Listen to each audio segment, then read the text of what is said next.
Olá, seja bem-vinda, seja bem-vindo ao Mente Aberta Audiobooks. Na nossa leitura inclusiva de hoje, leremos o capítulo 1 do livro Mentes Ansiosas, Medo e Ansiedade Além dos Limites, da Ana Beatriz Barbosa Silva.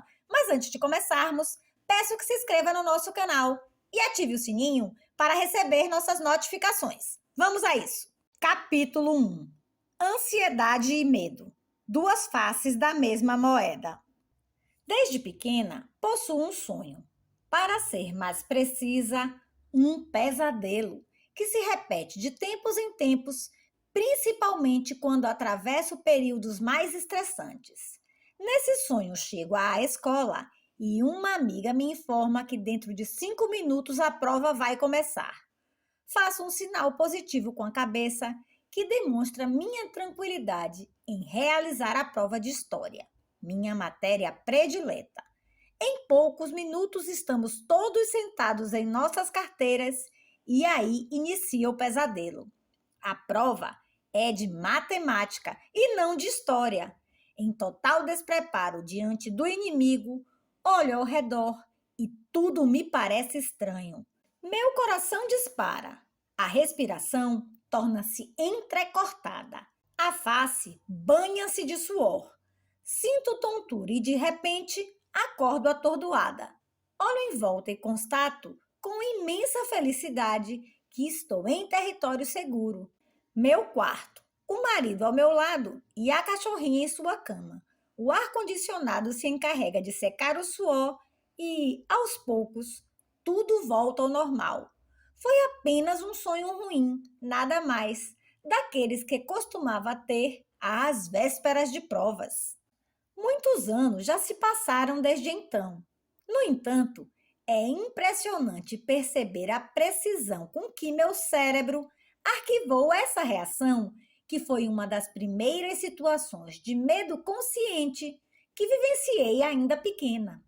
A cada fase da vida, quando os desafios e compromissos me obrigam a lidar com prazos restritos, lá está meu cérebro, esse operário incansável, sinalizando que a minha ansiedade está no limite máximo. É hora de tomar decisões que dissolvam os nós existenciais ou ignorar o sinal de alarme e esperar que a ansiedade cresça um pouco mais e me paralise de alguma forma. Afinal, a ansiedade possui diversas facetas e todas, a partir de determinada quantidade, mostram-se disfuncionais, modificando negativamente nosso cotidiano, transformando nossa vida e até mesmo nos paralisando diante de tudo e de todos. É claro que, como boa aluna, tento captar rapidamente a mensagem do mestre cérebro. Dou uma parada, faço um flashback básico dos últimos meses e logo identifico o que está me aprisionando. Monto um microprojeto de curto e médio prazo com as ações necessárias para que o sonho, aviso, não se transforme em pesadelo real. Hoje constato com bastante frequência que sonhos com exames escolares são muito comuns entre as pessoas. Diria até que esses são um dos casos mais comuns de situações que provocam ansiedade. Não há dúvida de que muitas pessoas já enfrentaram esse tipo de situação, seja em sonho, seja na vida real, em que provas escolares ou entrevistas de emprego estejam envolvidas. A maioria delas relata que já acordou na véspera de um exame importante, com a respiração acelerada, o corpo suado e que passou o resto da noite se revirando na cama. E mais, muitas ainda salientam o fato de que chegaram ao local do exame ou entrevista convictas de não saberem mais nada sobre o que estudaram durante todo o processo preparatório. Sentem que todos os seus esforços, por dias, semanas ou meses, serão perdidos com o irremediável e inexplicável branco total do conteúdo estudado. O pior é que, ainda que tudo venha a dar certo, ou seja, obtenham a pontuação necessária e ou desejada nas provas ou entrevistas, será muito difícil esquecerem o lado ameaçador dessa experiência. Isso ocorre em função de o nosso organismo ser dotado de um mecanismo pré-programado de proteção, conhecido como reação do medo, que acompanha a espécie humana desde os tempos mais primitivos. A reação do medo, reação de luta ou fuga. O corpo humano talvez seja a mais criativa e surpreendente invenção de todo o universo. Nosso corpo parece ter sido planejado para nos salvar e nos ajudar a lidar com todo tipo de perigo. Em pequenos fatos do cotidiano, podemos ver o quanto essa máquina é programada para nos manter em equilíbrio. Tomemos como exemplo um corte no braço. Em poucos minutos, o corpo reconhece que há um ferimento e aciona uma série de reações mecânicas e bioquímicas que fazem o corte parar de sangrar. Quando o sangue entra em contato com o ar, reage de maneira diferente e começa a coagular. O sangue fica cada vez mais espesso e, em pouco tempo, uma crosta está formada, tamponando totalmente o sangramento provocado pelo ferimento. Depois de alguns dias, essa crosta cai e toda a área que estava abaixo dela se encontra sadia novamente. O mesmo mecanismo de proteção é acionado quando nos engasgamos com algum tipo de comida ou bebida. O engasgo sinaliza que algo sólido ou líquido entrou no local errado. No caso, esse local é a traqueia, que é um tubo capacitado para levar o ar inspirado pelo nariz ou pela boca em direção aos pulmões. A traqueia não transporta outro tipo de substância que não seja gasosa. Assim, quando engasgamos, automaticamente tossimos e regurgitamos, e a comida ou a bebida é lançada para fora da traqueia com grande velocidade. Continuamos a tossir até que os visitantes indesejados, comida e ou bebida, estejam totalmente fora da nossa traqueia. Tanto no caso do ferimento como no caso do engasgo, tudo ocorre de forma automática, como uma máquina perfeita. Não importa se estamos dormindo ou acordados, se somos ricos ou pobres, geniais ou de inteligência limitada. Nosso corpo fará tudo para nos socorrer automaticamente. Um tipo de proteção automática do corpo é a reação do medo. Imagine-se andando por uma rua estreita e, de repente, avançam em sua direção dois cachorros da raça Bull Terrier, que rosnam, expondo seus dentes brilhantes entre a saliva que escorre por suas mandíbulas. Se você, por um acaso, quisesse racionalizar o que fazer, provavelmente processaria os seguintes pensamentos: eles são cachorros, são ferozes, estou em perigo, o que devo fazer? Acho que devo correr. Bem, se você pensasse tudo isso antes de correr, possivelmente já estaria morto e dilacerado, antes mesmo de concluir seus pensamentos. Mas fique tranquilo, pois nessa situação, seu corpo reagiria automaticamente de maneira ultra rápida e você já estaria correndo há muito tempo. Provavelmente já teria se abrigado em algum lugar seguro. Sem você se dar conta, uma overdose de adrenalina é injetada na corrente sanguínea e, a partir daí, toda uma reação se processa naturalmente. O coração dispara, o suor toma conta da pele, os músculos se contraem para entrar em ação, a respiração se torna mais acelerada. E sem que tenha tempo de pensar, em frações de segundos, você estará correndo como um leopardo ou lutando com os cachorros como uma fera enlouquecida. Esta é a reação do medo que existe para nos salvar de todos os perigos. Em princípio, o instinto nos leva a correr como o vento para fugirmos dos cachorros. Após muitos metros de corrida, encontramos um local seguro e ali permanecemos, até termos certeza de que os animais não estão mais nos seguindo. Paramos, sentamos no chão e percebemos que nosso corpo está totalmente alterado. O coração bate forte e rápido. A respiração está acelerada e profunda. Trememos e suamos por todo o corpo. A boca está seca como uma pedra. Estamos tontos. Nossas mãos e pés estão formigando. Estamos tensos, alertas e vigilantes contra novos perigos.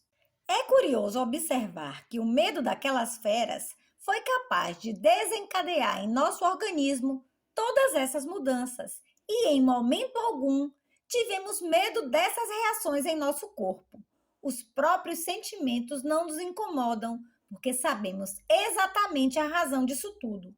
Eles fazem parte de nossa reação ao medo. A reação do medo, também chamada de luta ou fuga, está no centro de vários transtornos do comportamento ou mentais, conhecidos como transtornos de ansiedade. As sensações envolvidas na reação do medo normal, como instinto de defesa ou no ataque de pânico, sensação de medo intenso, súbito e anormal, são exatamente as mesmas: taquicardia, sudorese, aceleração da respiração, tremores, boca seca, formigamentos, calafrios, etc.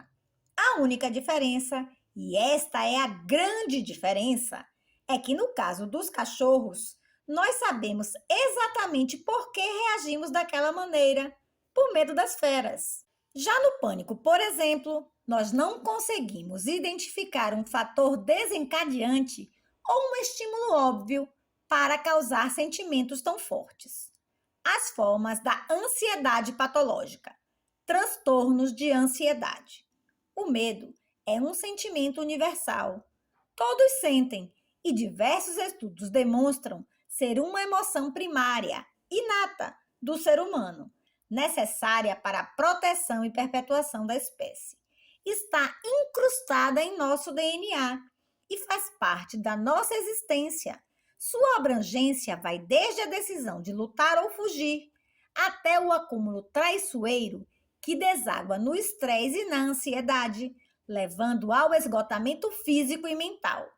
Como visto, um estímulo que desperte o medo é capaz de, em frações de segundos, munir o corpo inteiro de adrenalina e prepará-lo para uma rápida reação física. As respostas físicas e mentais ao medo eram tão essenciais para a sobrevivência de nossos antepassados primitivos que permanecem de forma intensa e muito poderosa até os dias atuais. Infelizmente, a manutenção dessa resposta adaptativa com tamanha intensidade quase sempre se torna inapropriada no mundo moderno. Afinal, ao evoluirmos como espécie e civilização, deveríamos ter deixado para trás a necessidade de uma reação tão excessiva. No entanto, nossa reação ao medo continua a se manifestar de forma quase idêntica àquela vivenciada pelos nossos ancestrais mais longínquos. Ao reagirmos, frequentemente de forma exacerbada, aos contratempos e às dificuldades do dia a dia, acabamos por adoecer, uma vez que o excesso de hormônios de estresse, cortisol e adrenalina, pode ocasionar aumento da pressão arterial, doenças cardíacas, enxaquecas, alergias, úlceras, pânico, fobias, entre outros. O que nos tempos primitivos era um super sistema de proteção essencial para o homem da época, transformou-se em uma poderosa arma, cuja potência o homem moderno tende a aprender a desativar, ou pelo menos a reduzir seu poder de fogo.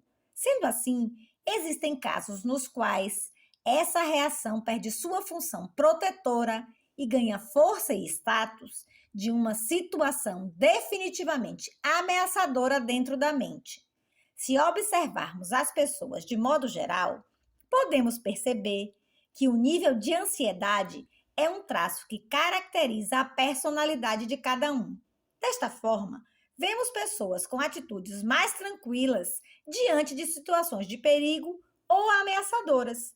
Em contrapartida, percebemos em outras atitudes exacerbadas diante das mesmas situações, ou, no mínimo, bastante similares. O momento exato em que manifestamos ansiedade, o chamado estado de ansiedade, pode ser considerado um momento de ruptura ou quebra em relação à nossa condição emocional básica. Esta quebra nos faz cair em uma espécie de abismo, no qual experimentamos desconforto emocional intenso. É possível estabelecer a velha dialética entre o ser e o estar. Ser ansioso é possuir sensação de tensão, apreensão e inquietação, dominando todos os demais aspectos de nossa personalidade. Estar ansioso é tudo isso, acompanhado por manifestações orgânicas, tais como palpitações, taquicardia, suor intenso, sudorese, tonturas, náuseas, dificuldade respiratória, extremidades frias, etc. Assim, os transtornos de ansiedade correspondem aos estados de ansiedade, estar ansioso, em indivíduos que possuem uma personalidade ansiosa de fundo ou base, ser ansioso. Logo, fisiologicamente pensando, quando o ser se une ao estar em uma personalidade já ansiosa, estados severos de desconforto e sofrimento são gerados. Os transtornos de ansiedade são os rebentos não desejados de um casamento que sempre terá de evoluir para um divórcio, às vezes doloroso, mas sempre libertador. Eles podem assumir múltiplas formas, porém todos possuem uma matriz comum, que é a personalidade ansiosa. Esta constatação que, à primeira vista, parece relativamente óbvia, só teve seu reconhecimento pela ciência médica há muito pouco tempo, quando se criou o termo espectro da ansiedade, que agrupou os diferentes transtornos sob o mesmo teto. Segundo a Associação de Psiquiatria Americana, APA, os transtornos de ansiedade são vários e a principal característica deles, além da presença de ansiedade, é o comportamento de esquiva, ou seja, a pessoa tende a evitar determinadas situações nas quais a ansiedade exacerbada pode deflagrar.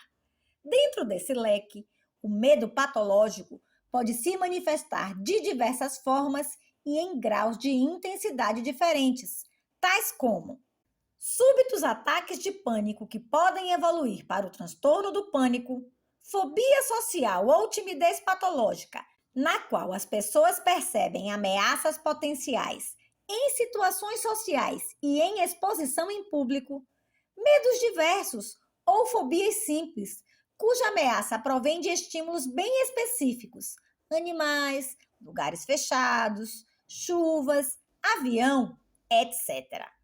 Transtorno de estresse pós-traumático, TEPT, quando vivemos experiências traumáticas significativas, sequestros, perdas de entes queridos, acidentes, etc. Transtorno de ansiedade generalizada, TAG, que se caracteriza por um estado permanente de ansiedade, sem qualquer associação direta com situações ou objetos específicos. Transtorno obsessivo-compulsivo, TOC, no qual a mente é invadida por pensamentos intrusivos e sempre de conteúdo ruim, obsessões, que desencadeiam rituais repetitivos e exaustivos, compulsões, na tentativa de exorcizar tais ideias. Todos eles têm em comum a presença de sintomas físicos, taquicardia, sudorese, tontura, cólica, náusea, falta de ar, e sintomas psíquicos, inquietação, irritabilidade, sobressalto, insegurança, insônia, dificuldade de concentração, sensação de estranheza. Além dos transtornos anteriormente citados, outras patologias também são descritas em manuais específicos de classificação das doenças mentais e fazem parte dos transtornos de ansiedade. Contudo, não serão objetos deste livro, uma vez que me propus a desvendar ao leitor somente aqueles com os quais me deparo com mais frequência na prática clínica e que considero de maior relevância. Os transtornos de ansiedade ocorrem com uma frequência muito alta na população em geral.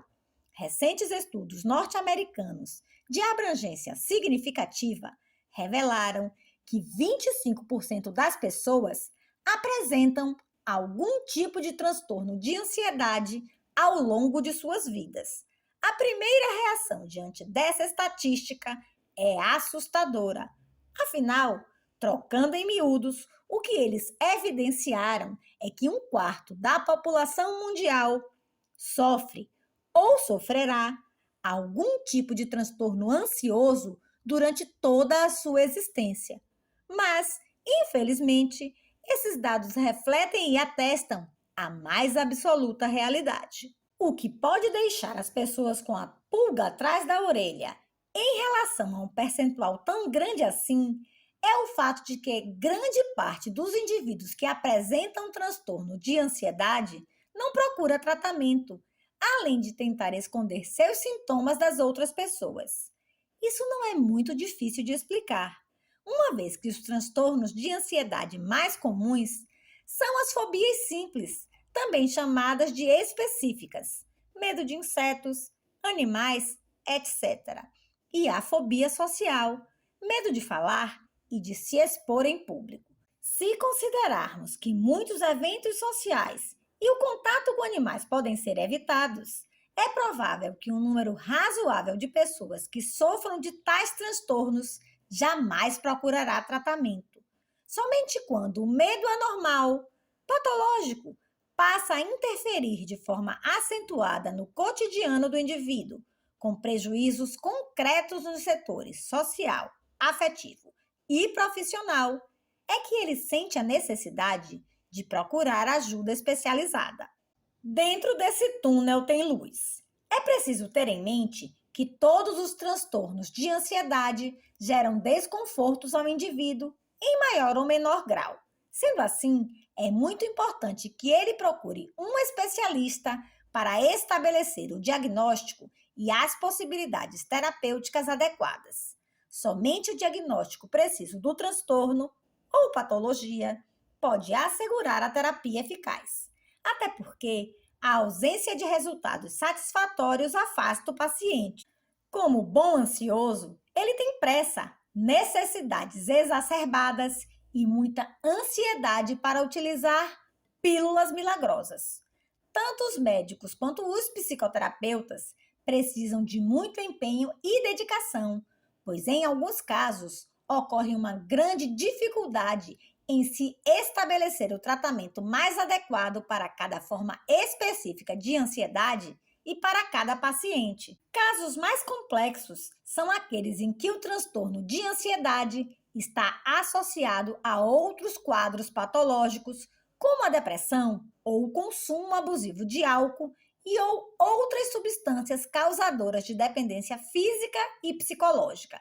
Em relação ao álcool, de certa maneira, é fácil entender a razão dessa parceria. A bebida alcoólica é capaz de atenuar o estado de tensão contínua, proporcionando alívio momentâneo e aparente para essas pessoas. No entanto, esse alívio imediato tem um preço. À medida que o tempo passa, pode se tornar caro demais, pois o álcool, a curto, médio e longo prazos, é capaz de cobrar juros na forma de insônia, ansiedade mais intensa, especificamente na ressaca, depressão, doenças físicas e inflacionar nossa vida com uma dependência química difícil de ser vencida. Até pouco tempo atrás, os transtornos de ansiedade possuíam poucas opções terapêuticas realmente eficazes. Um dos grandes avanços ocorreu com a utilização dos benzodiazepínicos, popularmente conhecidos como calmantes e que apresentam tarja preta. Todavia, eles não são eficazes em todas as formas de transtorno de ansiedade e também agem apenas na supressão dos sintomas, não exercendo influência sobre as causas do transtorno. Assim, se nos restringirmos à utilização desses medicamentos, teremos a desagradável surpresa de ver os sintomas indesejáveis retornarem tão logo o uso deles seja suspenso. Felizmente, nos últimos anos, tivemos boas e animadoras notícias em relação ao tratamento dos transtornos de ansiedade e hoje dispomos de um leque de possibilidades medicamentosas. De mais a mais, o progresso ocorrido no campo das terapias psicológicas de apoio, foi significativo.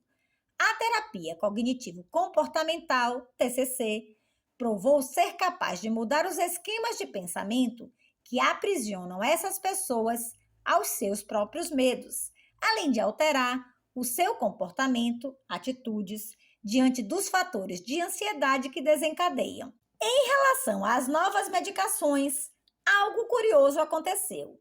A constatação da frequente associação entre ansiedade e depressão fez com que os pesquisadores estudassem o uso de substâncias originalmente utilizadas como antidepressivos também para os casos de transtornos de ansiedade. A boa surpresa foi que algumas dessas substâncias se mostraram realmente eficazes em determinadas formas de ansiedade patológica. Atualmente, podemos afirmar que em 80% dos casos de transtornos de ansiedade é possível melhorar muito a qualidade de vida das pessoas, e isso pode ser atestado pela satisfação que os próprios pacientes demonstram. Após a conquista desse bem-estar, é muito importante que o paciente prossiga em sua terapia de manutenção, pois essa prática é bastante eficaz na prevenção de recaídas. E como em time que está ganhando não se mexe e canja de galinha não faz mal a ninguém, é melhor prevenir do que remediar. O meu medo é uma coisa assim, que corre por fora, entra, vai e volta sem sair. Dalto e Cláudio Rabelo, Pessoa.